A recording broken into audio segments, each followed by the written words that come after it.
Cette nuit-là, je n'ai presque pas fermé l'œil. Le petit papier dans ma main semblait brûler. Une adresse à Pikine. Le lendemain matin, après avoir préparé Ibrahima pour l'école, j'ai dit à ma mère que j'allais au marché.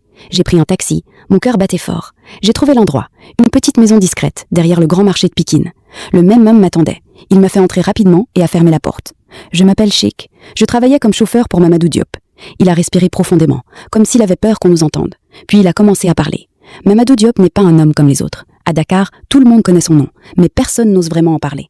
Il a 42 ans. Il vient d'une famille qui était autrefois très pauvre dans le quartier de Médina. Mais en 10 ans, il est devenu immensément riche. Des garages, des boutiques, des terrains à Yoff et Ngor. Trop riche pour que ce soit propre. Mais ce n'est pas l'argent qui fait peur. Il s'est déjà marié 4 fois. La première, Fatou, 19 ans, morte en 6 mois. On a parlé de malaria. La deuxième, Awa, 17 ans. Elle s'est enfuie en hurlant, puis elle a disparu. Personne n'a retrouvé son corps.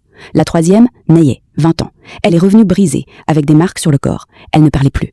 Elle a disparu quelques mois après. La quatrième, morte dans un accident sur la route de Thiès. Chaque fois, il a payé les familles. Chaque fois, il a donné de l'argent, une maison, des promesses. Chaque fois, il a trouvé une nouvelle fille, plus jeune, plus pauvre. On murmure qu'il ne cherche pas une épouse. Il cherche des filles qu'il peut briser. Certains parlent même de rituels, de sacrifices, de choses sombres avec des marabouts. Tante Rokhaya le sait très bien. Elle touche une grosse commission à chaque mariage. Ta mère, elle veut juste que vous ne mouriez pas de faim.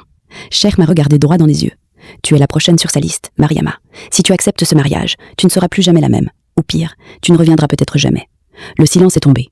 J'avais la gorge serrée, mes mains tremblaient. Qu'est-ce que je peux faire? Ai-je demandé d'une voix cassée. Cher a baissé la voix. Il y a 2 choix devant toi maintenant. Choix 1, tu refuses le mariage, même si ta mère et ta tante vont te faire la guerre. Choix 2, tu fais semblant d'accepter pour gagner du temps, et on prépare un plan pour te sortir de là. Je suis restée sans voix.